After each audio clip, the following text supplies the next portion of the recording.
Hello student, आपका political science class में बहुत बहुत स्वागत है। तो आज का हमारा टॉपिक है भारतीय राष्ट्रीय कांग्रेस, जो पॉलिटिकल साइंस के दृष्टिकोण से महत्वपूर्ण तो है ही, साथ ही यह आधुनिक के इतिहास के साथ भी जुड़ा हुआ है।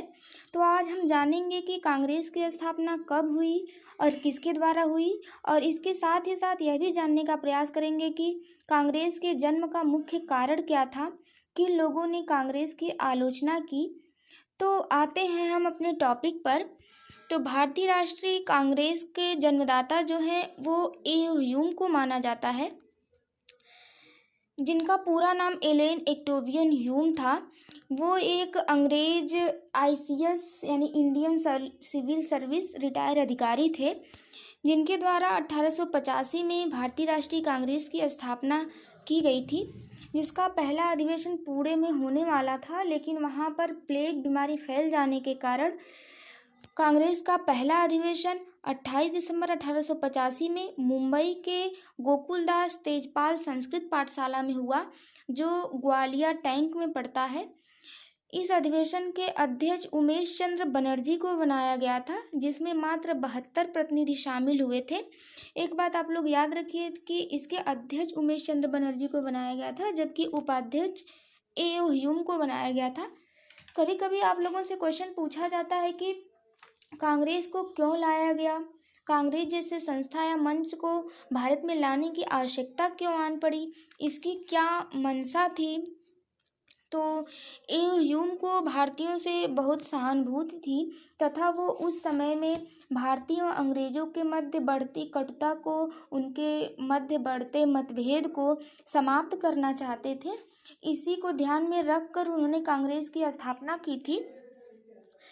ह्यूम चाहते थे कि भारतीयों को एक ऐसा मंच मिले, एक ऐसा प्लेटफॉर्म मिले जहाँ पर लोग एकजुट होकर के आएँ और अपनी मंशा को, अपनी भावना को, अपनी आवश्यकताओं को, जो उनकी तात्कालिक ज़रूरतें हैं उनको बताएं, और उस मंच का जो लीडर होगा, उस मंच का जो नेता होगा, वो उनकी आवश्यकताओं को जा कर के ब्रिटिश सरकार से कहे, उसकी मांग करे। इस चीज़ को ध्यान में रख कर के ए.ओ. ह्यूम ने भारतीय राष्ट्रीय कांग्रेस की स्थापना की थी।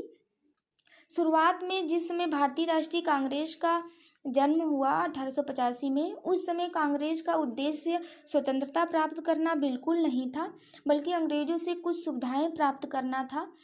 कुछ जो उनकी आवश्यकताएं थी, तात्कालिक परिस्थितियां थी, उसका निराकरण मांगना था।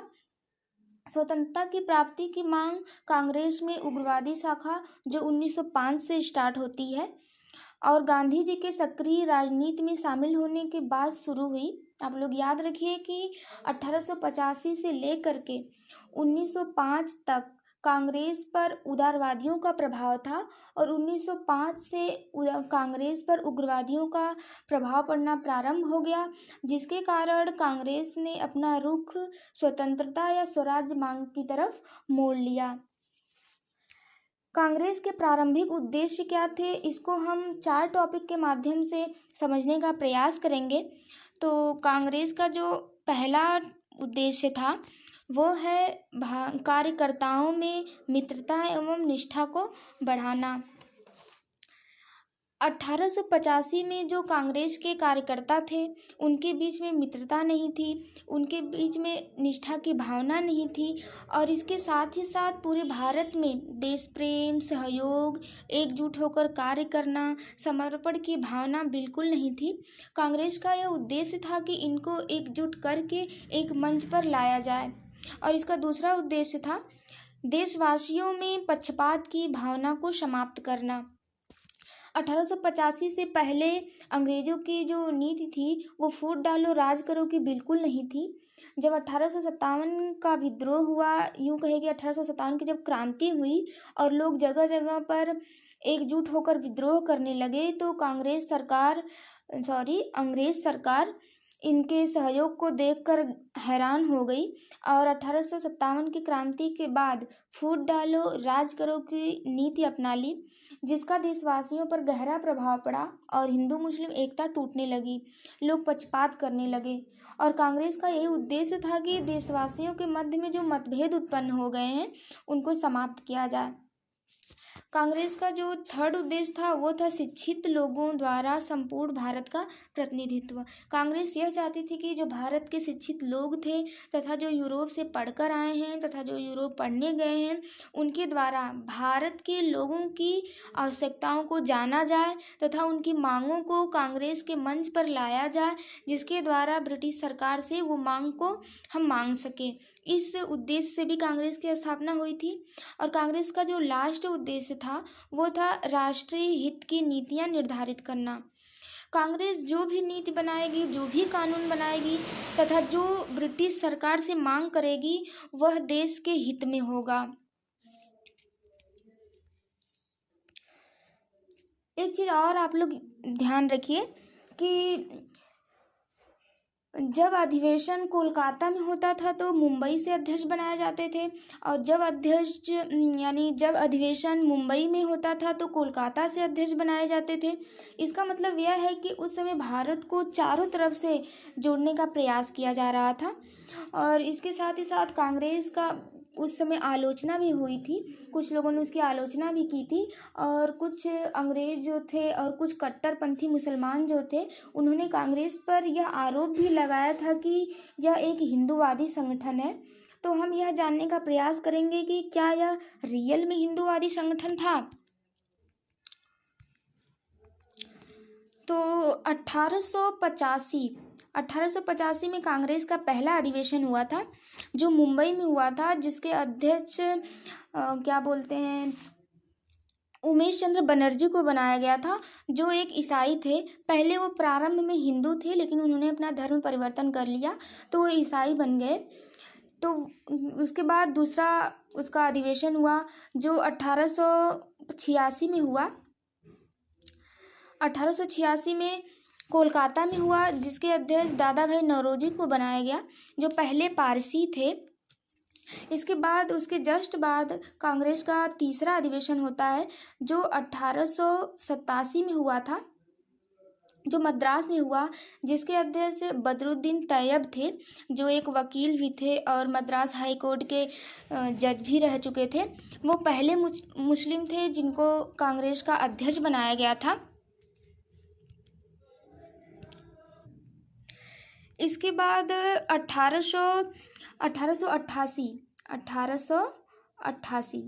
1888 में इलाहाबाद में कांग्रेस का अधिवेशन हुआ, जिसके अध्यक्ष जॉर्ज यूल को बनाया गया जो पहले यूरोपियन थे और ईसाई थे वो। और उसके बाद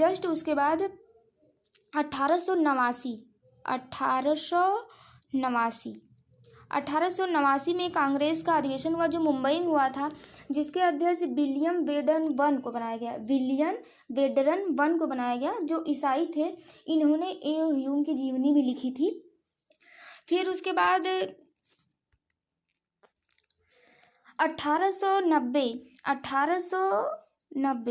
1890 में इसका अधिवेशन हुआ कांग्रेस का, जो कलकत्ता में हुआ, जिसके अध्यक्ष फिरोज शाह मेहता को बनाया गया था जो दूसरे पारसी थे।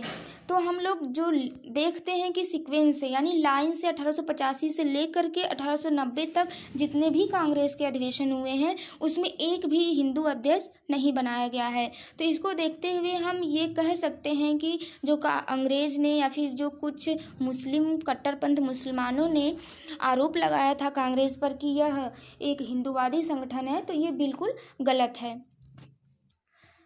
कांग्रेस की स्थापना को लेकर के उस समय विवाद भी रहा है। आप लोग जानते हैं कि कांग्रेस की स्थापना एक अंग्रेज अधिकारी ने की थी। तो एक अंग्रेज अधिकारी और उसके सहयोगियों द्वारा कांग्रेस की स्थापना के पीछे उद्देश्य क्या था? क्या ब्रिटिश साम्राज्य की रक्षा करना था अथवा भारतीयों में राष्ट्रीय चेतना पैदा करना था? वास्तव में हम कह सकते हैं कि जो कांग्रेस का जन्म हुआ जिस समय, उस समय हमारे भारत की स्थिति बहुत दयनीय थी। हमारा भारत संघर्ष से जूझ रहा था। तो हम यह कह सकते हैं कि कांग्रेस की जो स्थापना हुई वो राष्ट्रीय परिस्थितियों की वजह से हुई। इसके जन्म के मुख्य कारणों को हम निम्न आधार से समझ सकते हैं। तो इसका जो पहला आधार है वह है राष्ट्रीय आंदोलन का विकास।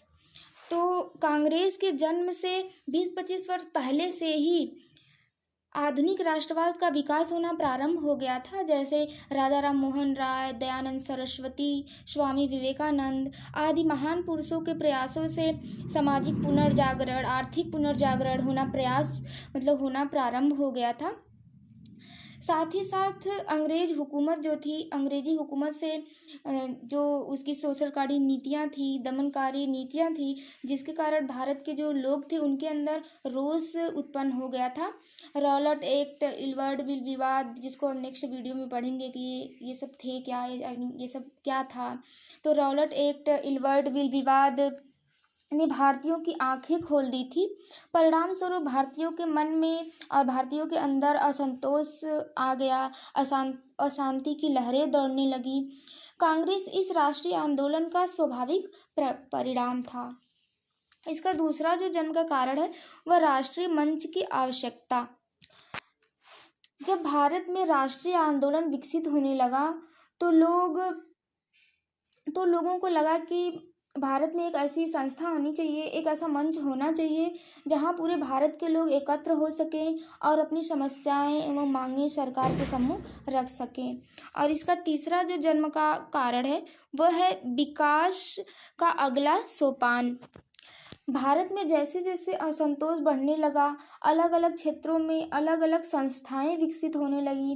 जैसे बंगाल में ब्रिटिश इंडियन एसोसिएशन, 1876 में बंगाल में ही सुरेंद्र बनर्जी द्वारा इंडियन एसोसिएशन की स्थापना, 1884 में नेशनल लीग की स्थापना, उसी के जस्ट एक साल बाद मद्रास में महाजन सभा की स्थापना।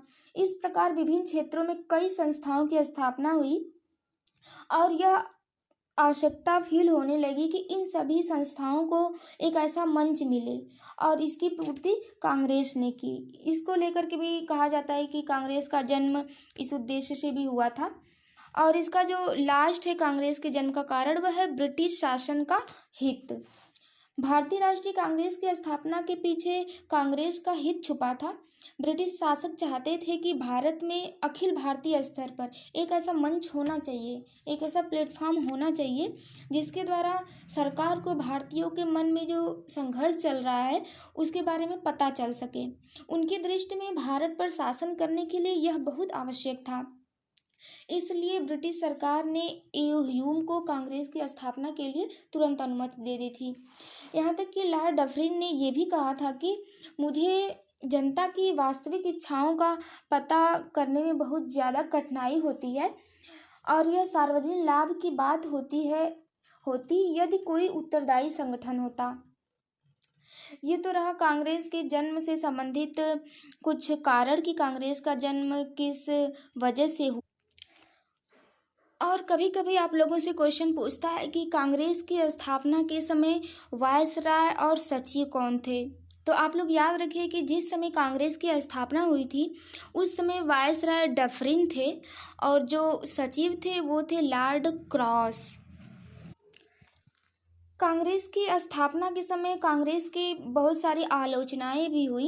कांग्रेस की आलोचना करते हुए लाला लाजपत राय ने कहा था कि कांग्रेस की स्थापना का मुख्य उद्देश्य यह था कि ब्रिटिश साम्राज्य की संकटों से रक्षा की जाए, उसे छिन्न भिन्न होने से बचाया जाए। और लाला लाजपत राय ने यहाँ तक भी कहा था कि कांग्रेस लॉर्ड डफरिन के दिमाग की उपज है, यानी कि जो कांग्रेस की स्थापना हो रही है वो डफरिन के द्वारा की जा रही है, क्योंकि उस समय वायसराय जो थे वो डफरिन थे। और अश्विनी कुमार दत्त ने कहा था कि कांग्रेस 3 दिन का तमाशा है, यानी कि कांग्रेस कुछ दिन में ही समाप्त हो जाएगा क्योंकि उसमें बहुत कम प्रतिनिधि थे उस समय। अतः कांग्रेस की स्थापना की सही व्याख्या इसी रूप में की जा सकती है कि कांग्रेस की स्थापना में ब्रिटिश सरकार की सुरक्षा की भावना तो विद्यमान थी ही, किंतु इसके साथ ही साथ कांग्रेस की स्थापना में भारतीयों के हित के विचार भी निहित थे। साथ ही वैधानिक तरीकों से देश को आगे बढ़ाने की इच्छा भी इसमें जुड़ी हुई थी। लेकिन एक बात यह भी है कि जिस कांग्रेस की स्थापना को लेकर के ब्रिटिश सरकार ने ए.ओ. ह्यूम को तुरंत अनुमति दे दी थी, उनको यह नहीं पता था कि यही कांग्रेस आगे चल कर के भारत को स्वतंत्रता का राह दिखाएगी या फिर उन्हें स्वतंत्रता का मार्ग प्रशस्त करेगी, स्वतंत्रता का मार्ग खोल देगी। तो आज का हमारा टॉपिक यहीं पे समाप्त होता है। तो हम कल मिलेंगे नेक्स्ट टॉपिक के साथ। तब तक के लिए धन्यवाद।